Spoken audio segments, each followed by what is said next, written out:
We're gonna go over some cruising basic introductions because some of the things y'all are asking me are crazy. Respectfully, while I make pico de gallo, I'm making lunch. If you're thinking about booking a cruise, but you're low-key terrified, you don't know what to expect, worried about safety, concerned about passport. I'm a travel planner who gets these questions literally every single day. So I'm making this video to hopefully not have to answer them as much. I'm gonna break down everything that's not included: safety, passport, and the question everybody Googles: can you bring alcohol on board?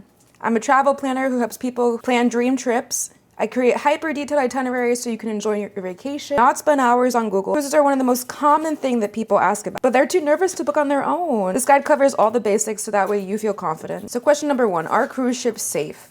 Oh, my chicken. Yes, cruise ships are generally safe. I know we've all seen the Titanic, which was literally from before we were born, so do not let that scare you.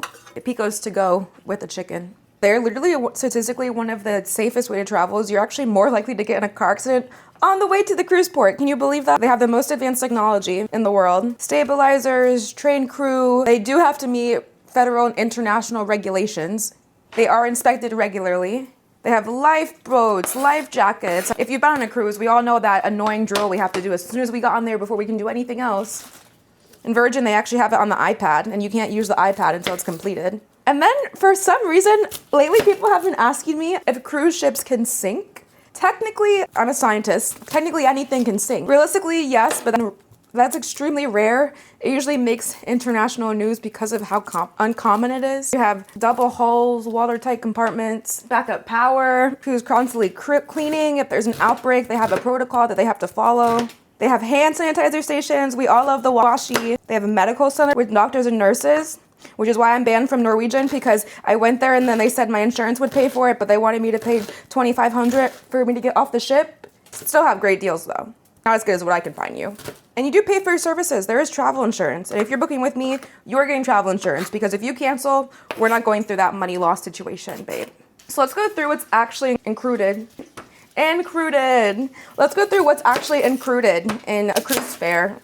I can't talk, but I promise I can cruise. So when you look at the cruise fare, that does not include any taxes or fees or gratuities. So please understand, those are extra and additional costs that you have to pay. And if you don't pay them, the taxes and fees are going to be on the checkout screen. The gratuities are optional at the time of checkout. They're not optional in general. You're still going to have to pay them when you get on board. So you might as well just pay them when you're checking out. So that way you don't have to girl math. If you already bought it, then it's free because you paid for it before and you don't have to pay for it now, right?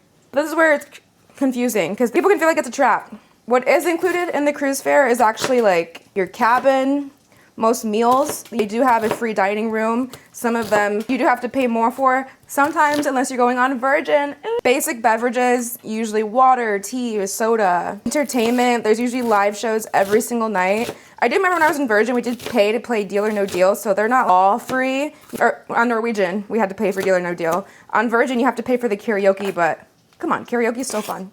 Oh, a Lime. They also have a kids club, usually an arcade, and just like onboard activities throughout the day. I think one time I went to a class about making a floating hotel. Mark my words, guys. Check on me in 10 years when I have my own floating hotel. Now what does cost extra, I think my chicken's done, is drinks. Drinks are not free. And Norwegian has the all-inclusive. In most places, you can book an all-inclusive package. Virgin is a little different where you pay a certain amount. Unless you get the luxury suite, then it's all-inclusive. Specialty dining, specialty coffee, sometimes, depending on where you're at, what ship line. Shore excursions are never included. Spa services, salon services, the casino, Wi-Fi. Everything has their own Wi-Fi. Oh my God. Some cruises, if you buy the most expensive option, you have the best, fastest Wi-Fi. Some include Wi-Fi for a certain amount of time. The cruise fare could cover a lot. But bottom line, drinks, restaurant, excursions, Wi-Fi's are all going to be additional costs that you have to pay for. I should have done it like in front of you guys, right? My bad. I'm just like really casually in my kitchen talking like, this is so funny. Do you need a passport to cruise? Honestly, this one depends. These are going to be times when you do not need a passport. If the cruise starts and ends at the same port, if it only briefly visits other Caribbean countries, you can cruise with a birth certificate and a government ID. If you don't have a passport or it's expired, you can still cruise. Just make sure it's a closed loop itinerary. We need the lime. This is honestly the ugliest lime, but it's still lime, so please leave my lime alone. These are going to be the times that you actually need a passport. And that's like if it starts in another country and you actually have to fly somewhere else to take the cruise. You definitely need a passport to get there. And I don't know why people always ask this, but for some reason, here, let me improve. You guys want to watch me lime it? For some reason, people always ask me if you can bring alcohol on a cruise. And honestly, that depends on the cruise line. Some people like some cruise lines because they let you bring alcohol on. Some have a corkage fee. Hard liquor and beer are never allowed, which is like so weird. Why can't I bring a Corona if I can bring a Cabaret? Let me get a fork so we can mix this. But if you're a big drinker, the drinking package is usually worth it if you're gonna have like more than 5 to 6 drinks a day. Honestly, it's worth it to plan out how much you plan on drinking and calculate the cost of everything compared to the package. But that's a lot of work, so why would you want to do that? Literally, just DM me, message me, call me, go to my website, fill out the form. I will take care of everything for you. Because if you're a casual drinker, bringing some wines might just be the better idea. People want to know what they should pack for cruises. Pack everything you feel comfortable in. Know what cruise line you're going on and know like they have anything special. Look at it. It looks so good. Normally, almost every cruise has a white night, and you get to like, wear white and dress up and everything, but Virgin has a red night where you have to wear red the whole night and a pajama party. So definitely bring comfortable walking shoes, definitely bring sneakers, definitely bring like, cute shoes for dinner, definitely bring a nice formal outfit for one night. Unless you're on Virgin, then bring a red night outfit and a pajama outfit.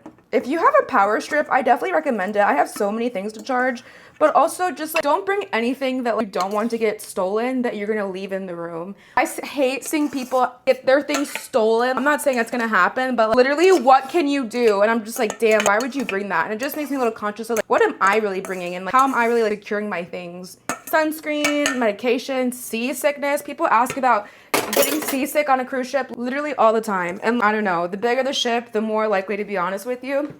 There's one part, hold on. Oh, salt, we're missing the salt.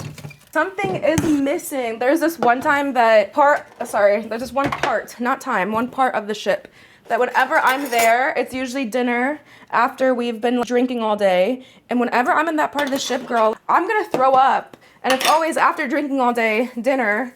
So Dramamine is real and I get seasick and I love cruising. What the hell? I'm not gonna stop. Just take a Dramamine and I'll be fine. And honestly, I don't know, people also can go to the medical area, and they'll give you a patch to put, but I like to get on the cruise and like have fun, not go to the medical center. I'm traumatized in case you didn't hear. So it's Pico, it looks so good. So you can get a Dramamine, you can get a stabilizer, and try to book in the middle of the cruise ship, because then you won't really have that problem as much. How do you choose a cruise line? All right, this is gonna be my intro. I'm gonna give it to you guys. Literally, look how cute this is. It's my pink knife. Stop it, I'm obsessed. Different cruise lines have different vibes, and I should really tell you to book with me, and I will take care of it for you, but I'm gonna put you on so you can take care of it yourself, and you can find a price, and then you can call me, and I can find you a better price or a better deal. So Carnival is definitely, if you're here to party, you just want to party, you just want to have fun, you don't care at the cost, or you care about the cost, but you just want to party and have a good time. It is a party ship. You are there to party. You are there to have fun. Period. Royal Caribbean is family friendly. They're going to have activities for the whole family, activities for kids, kid-friendly shows, a lot of activities mid-range. Carnival is definitely budget friendly. I guess I could talk to you guys while I'm eating. Is that like professional? Disney is best for families with kids who want an all-inclusive experience. Come on. What kid would not love to go on a Disney cruise? Norwegian is nice for an elevated feel at a good price. They have some good deals like Wi-Fi and shore excursion credits, and I'm banned, so I shouldn't really give them any credit, but I do like Norwegian. It was the first cruise ship I ever went on, and it was so much fun. I went to my birthday, Honduras, Grand Cayman, Mexico, Belize. Belize was the most clearest water I've ever seen. It was so beautiful. But they're definitely like, it was an older crowd, and we had a good time. We made friends. It was so fun. It was a smaller ship. It was the Norwegian Joy, and then we went on the Norwegian Prima, and it was the new ship at the time. Gorgeous, beautiful. I had so much fun go-karting, and it was still, once again, it was a little bit more diverse, but it's definitely an older, a more refined crowd. And then you have an even older crowd on things like Princess and Holland, and I'm actually going on a cruise tour next week that I cannot wait to show you guys, because there's a lot of luxury cruise lines that honestly, if you plan far enough in advance, they could be affordable, or if you find a good deal, they could be affordable, but That was a lot. Hopefully you feel more confident booking a cruise. And if you don't, literally call me, beat me if you want to reach me. And I got you. I'm gonna go eat. I'm literally like, oh, I'm really late for where I'm supposed to be. Bye guys.